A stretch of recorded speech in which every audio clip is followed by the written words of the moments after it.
What's up, guys? Welcome back to my channel. So I just wanted to talk about how I drove across the country and am living by myself. I know after graduating college it can be scary to start a new life and go somewhere new, but I find it equally as exciting. I hope that some of these tips make you feel like it's a little bit easier to get out of your comfort zone and go somewhere new. So I moved from my small hometown in Pennsylvania just a little bit over 6 months ago, I want to say. And it did take a lot of planning in a short amount of time. So from the time that I was a small kid, I pretty much always saw myself living either in California or New York. Funny enough, when I was trying to figure out what I wanted to do after graduating college, I was still debating between moving either to Brooklyn, New York, or California. When I was deciding between jumping straight into a career and going to New York City or going to be a professional ski bum, I told myself if I got a job at my top 2 ski resorts, that was a sign that I should pack my things and move out west. And if I didn't get job offers at my top 2 ski resorts, then I would take that as a sign to go to New York City and start grinding. As soon as I decided this, I got asked to do an interview by both ski resorts on the same day, and I got offered both jobs on the spot. And within a month I had my apartment lined up and my cart packed and ready to go. So now that it's been about 6 months since I've been living by myself in my apartment, I figured it would be a good time to share my experience on how I moved across the country and am living by myself for the first time. I gathered some tips to share with you on moving, starting a new job, and living by yourself. Just some questions for you guys to consider. So the first thing to deciding where you want to go is asking yourself a few questions. The first question that I would ask myself is how long you can go without seeing your family. I went to school about 700 miles away, so I kind of knew already that I was accustomed to not seeing my family every month. Even though I love my family, I've been able to make it work just because I'm somewhat independent and I am good at communicating with them via FaceTime and text messaging. The second question that I think that you should ask yourself about finding a new place to live is, are there any places that you visited when you were a kid or maybe when you were older that really just resonated with you and felt like a second home?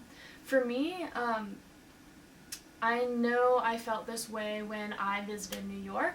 I visited New York a lot when I was in college. I went there when I was a kid to visit my mom's family friends. I just felt familiar with New York and I fell in love with the city. That's kind of why New York was always in the back of my mind. It felt like a second home. I could see myself still moving there later in life. This doesn't just have to be places you visited. It could be places that you've seen on TV that just really feel like home or feel like a place that you would love to live. The third question that I would ask myself is, how comfortable do you like living? There are 2 things to consider. Depending on where you live, rent could be a huge part of your paycheck or a very small amount of your paycheck. I have friends in Pennsylvania living in their apartment for probably $400 a month. But depending on where you want to live, you may be spending double or more of rent than where you are currently paying. But also you need to consider that if you're living in a more expensive area, you will more than likely be getting paid a lot more with your job. Question number 4, do you want roommates? I loved my roommates in college, but after 4 years of living with someone in college, and of course living with my sister and my family, I wanted something new. I wanted to live by myself, to learn more about myself. I didn't want to get distracted. I love having time to focus on playing guitar, listening to podcasts, doing remote work, and knowing that I can come home to my apartment and not be distracted or bother anyone else was something that was really important to me. Keep in mind that roommates do typically make things cheaper, but if you're someone that is really wanting to live by yourself, I think that you can find a place that is affordable. It's just going to take a lot more time. I looked out and found a 1-bedroom apartment, and it is the same price as what most people are paying in my area with roommates. Okay, Apartment searching. Finding an apartment can be really hard. The first step that I would recommend is finding average apartment prices for a one-bedroom or for a house with roommates. Know these price averages, that way you aren't going to get ripped off and you know what to look for. Also, be careful about finding an apartment. And you can definitely find roommates and apartments on Craigslist, but be careful, there are a lot of scammers out there. I almost got scammed into paying someone a deposit on an apartment that was actually not for rent. So this is quite a common thing, so I would recommend always visiting the place. Since I was 3,000 miles away from the apartment that I was moving into, visiting it was not an option. I didn't have the money to fly out there and visit it. So I was lucky enough to be able to at least FaceTime the person I was subletting from and was able to see that this apartment was a real place, and I was signing real papers from the realty agency, and I also looked into the realty agency. So just make sure you're not getting scammed, be smart about it, do your research, and always make sure that you're signing papers. I found my apartment on a Facebook page. Using local Facebook pages is a great place to not only find a potential roommate or an apartment, but just to be more knowledgeable of what's going on in the community that you may be moving to. Making friends. It can be a lot different than making friends in college. So I think the easiest place to make friends at first is through your job that you're working at. Local events is another great way to meet people that are like you. There's a local ski shop in my town that I would go to every week because they had different events going on, and that allowed me to make friends that were also interested in similar things that I was interested in. The process of making friends might be a little bit slower than in college because you might not be going to parties all weekend like maybe you were in college. You might not be around as many people like you were going to classes every day, to the cafeteria.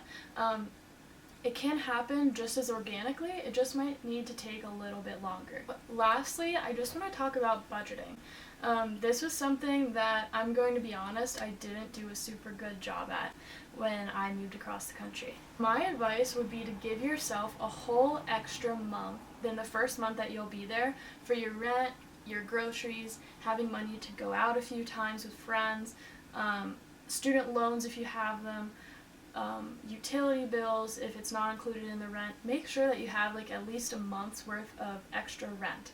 And I say this because I thought that I was going to be working a lot sooner at the ski resort than I actually ended up doing. So I actually ended up working a month later than I anticipated. You can imagine how hard it was to make it until late December when I anticipated working mid-November. So my advice would be not to do what I did, but make sure that you save enough where you can make it without work for an extra month. Keep in mind that you will also have to spend a ton on moving out to wherever you're going. So not only do you want an extra month's worth of rent and utilities and money for bills, but you also want to incorporate and plan on how much it's going to cost you to drive or fly to your location. But my advice is just to make sure that you have your budget locked down in case you have an emergency. Okay, so those are all my tips for today. I hope you guys enjoy this video, and if you are looking for a new job or a new state to live in, I really hope this video was helpful. If you liked this video and found it helpful, please give it a thumbs up. If you're looking to see more of my content, hit the subscribe button below. I post videos every Wednesday and Saturday. For those of you that are following me, I will see you guys on Saturday.